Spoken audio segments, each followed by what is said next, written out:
let's bring in Louisiana Republican Senator John Kennedy. Sir, thanks for taking time with us. Understand you just came out of the weekly policy lunch, and we are led to believe from our reporters on the ground there that the senator did address his health. Are you able to tell us or paraphrase for us what he said?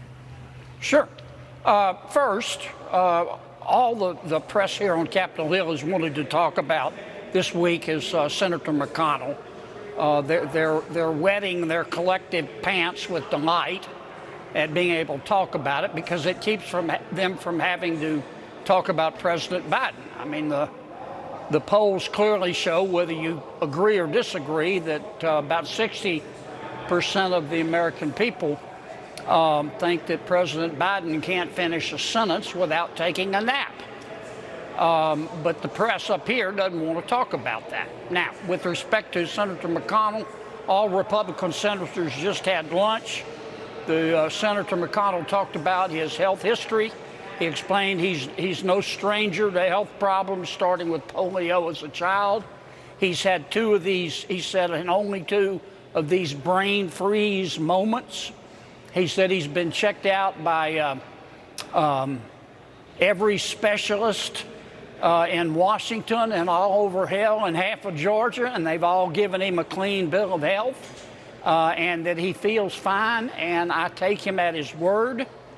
Regardless of what we all think, the truth is, and it's what I've tried to explain to my friends in the press, the only person in the Milky Way who can make Mitch McConnell step down is Mitch McConnell. And I know him pretty well. And knowing him as I do, I think the odds of him stepping down, well, let me put it this way, it'll happen when you see donkeys fly. Well, sir, as you mentioned, President Biden himself has faced questions, criticism about his fitness for office based on his age, his physical health, his mental health. A lot of folks in the press are pointing out now that by covering what's happened to Senator McConnell over the last few weeks with these two very public freeze-ups, this issue has become bipartisan concern now. Do you agree with folks on both sides of the aisle who are calling for generational change in the Senate? Well, the press on Capitol Hill has not treated this as a bipartisan issue. They hardly ever talk about President Biden. They would have a lot more credibility if members of the press would go to every Democrat in the Senate and ask them what they think about President Biden's capabilities to serve, and then come talk to us about McConnell. The American people clearly have concerns about President Biden. I mean, he talks like he's from outer space sometimes. And that's a legitimate issue, but it's never covered on Capitol Hill. This week it's been all McConnell all the time. And I know McConnell. I know him well. And mark my words, when the world ends and hell freezes over, there will be three things left: Chuck Grassley, Mitch McConnell, and cockroaches. Now, you may like that, you may dislike that, but that's the way I see it factually. Will Senator McConnell remain the Republican leader, sir, if your party retakes the majority in the next election cycle? Probably, yeah. But, I mean, that's, what, 2 years away, year and a half away. There may or may not be others that run against him. The topic this week has been, should McConnell resign? And McConnell's not going to resign. That's not going to happen in your or my natural lifetime, whether you like it or not. And number two, McConnell says the doctors tell him he's fit to serve, and I believe him.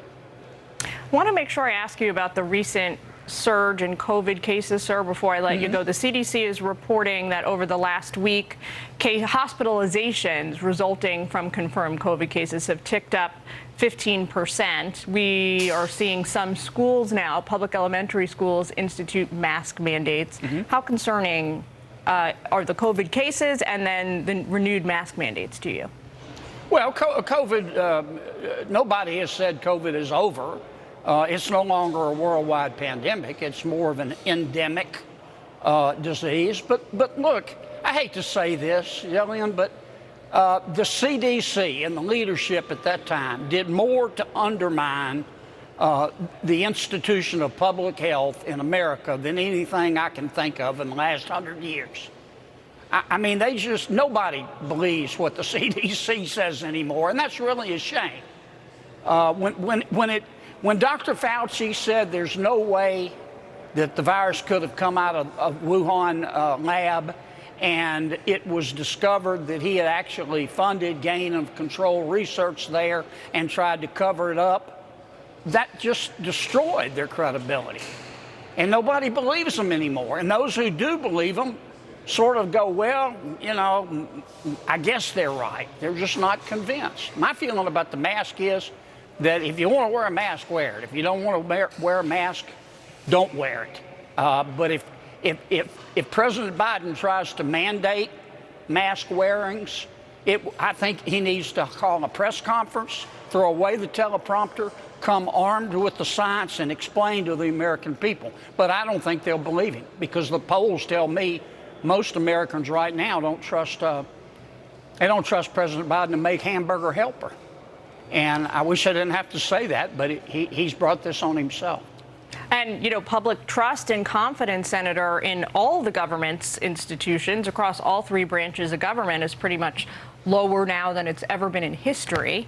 We're hoping, sir, that we will hear from Senator McConnell himself coming up in just a moment. Thanks so much for taking time with us. We appreciate it. You bet. You bet.